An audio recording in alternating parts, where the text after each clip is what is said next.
Welcome, everyone. Today, we're skipping the dry statistics and clinical definitions. Instead, we're diving straight into a really gripping psychological explainer about perfectionism, modern dating, and, well, the relentless passage of time.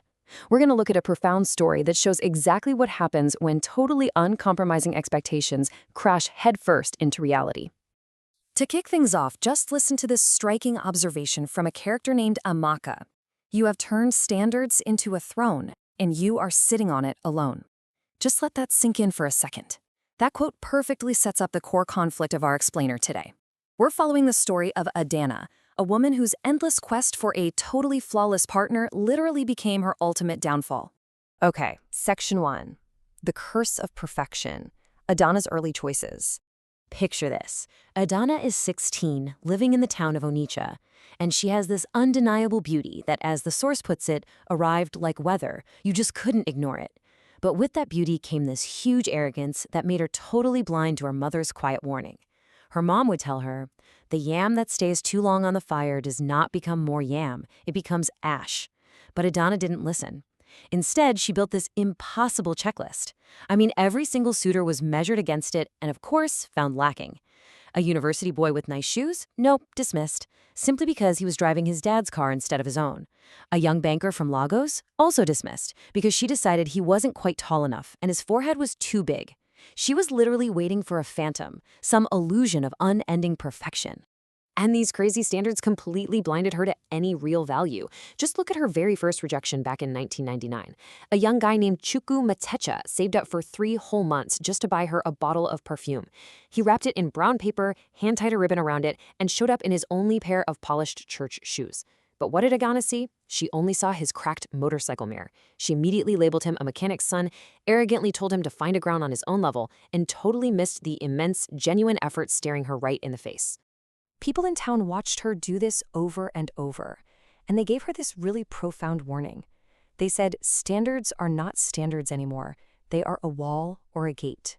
So I want you to ask yourself right now, are your standards actually protecting you, or are they just isolating you? Adana just assumed the right guy would magically have the key to her wall.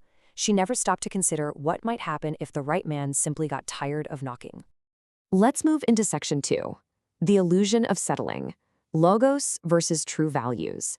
So by her 20s, Adana had moved to the glamorous city of Lagos. She was surrounded by wealthy men, which just confirmed her belief that she had endless time and endless options.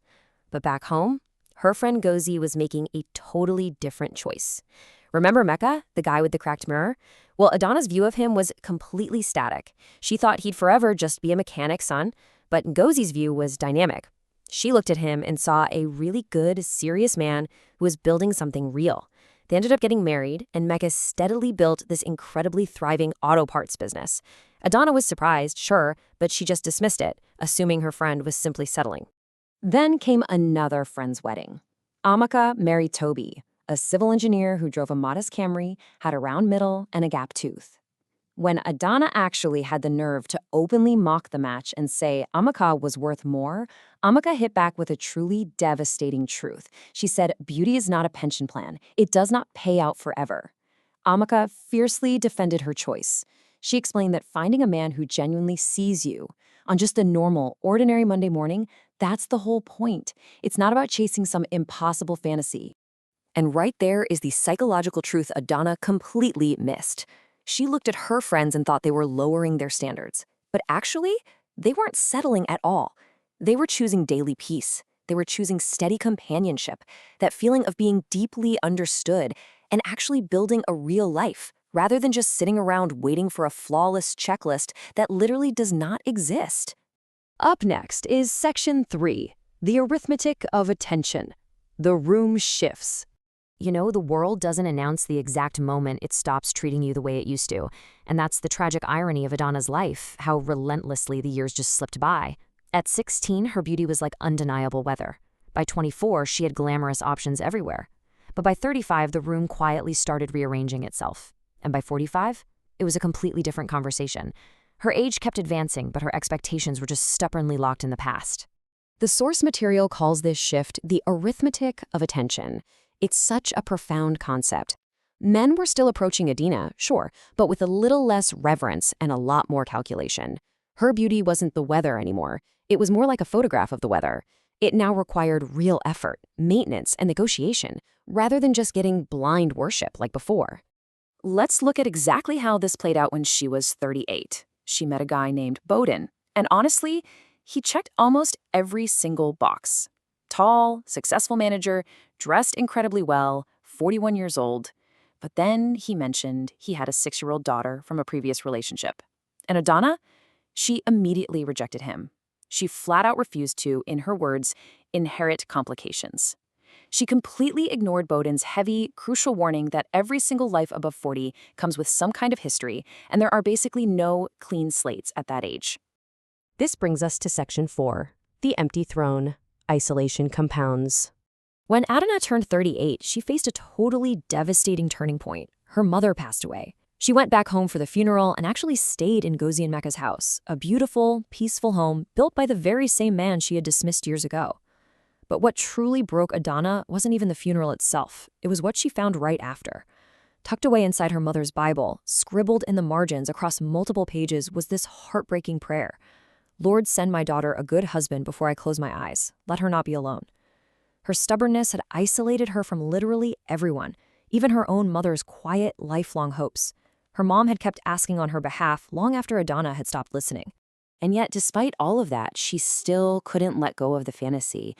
At 44, she meets Chitty. He is a divorced architect who listened to her so deeply that she actually felt located on a map. But he had a retreating hairline and kept wearing the same 3 shirts. When she reflexively made fun of his flaws to a coworker, Chitty found out and he walked away. And what he told her before leaving was gentle but just devastating. He told her she was still standing at a window waiting for a flawless man on a white horse, and he was just a man. So, there she is, Adana, in her Lagos flat at 45. And the silence sitting right beside her had changed. The math was just undeniable now. She sat there in this heavy, almost suffocating silence, suddenly realizing that the men she had laughed at and turned her back on, they had grown into exactly what they promised, respected, settled, and deeply loving men. But they were doing it for other women. Now for our final section, Section 5, the final realization, a wedding of truths. Fast forward a bit, Adana is now in her early 50s, and she goes to a wedding. But not just any wedding. It's the wedding of Ngozi and Mecca's 23-year-old daughter, the daughter of the guy she literally turned away at the gate decades ago. Sitting there at this incredibly vibrant celebration, she is forced to just sit and watch the harvest of 20 years of choices. Ngozi has this deep, quiet glow of consistent love. Mecca is a substantial, highly respected man who literally built a school in their town. Amaka and Toby are still together, laughing and deeply connected. And Adana? Well, she looks expensively, deliberately beautiful in a burnt orange wrapper. But she is sitting on the very edge of someone else's fullness, and she is profoundly, unspeakably alone. The true emotional climax of this explainer hits during the father of the bride's speech. Mecca stands up to toast his daughter, and he delivers this absolute, undeniable truth. He says, beauty will come and go, but a man who holds your hand when the house is quiet and the money is short, that man is the whole point. It was the exact lesson Adana had spent her entire life proudly and stubbornly ignoring. And right then, as the little flower girl is scattering red and ivory petals with this chaotic, beautiful generosity all over the floor, Adana finally breaks. Right there in the middle of the music, the laughter, and the joyful noise of people who had built something real, she just bows her head and weeps quietly. In that moment, she realizes she hadn't just been unlucky in love. No, she had carefully, deliberately, and proudly thrown her own life away just to protect an illusion. Which leaves us with a pretty haunting final thought to wrap up this explainer. I want you to really look at the standards, the expectations, and the metrics you hold for the people in your own life. Ask yourself, are they gateways to genuine connection, or are they just walls of isolation? Are your expectations building a throne that you will ultimately sit on entirely alone? Take a moment and really think about it. Thanks so much for joining me today, and I hope this deep dive gave you something incredibly powerful to reflect on.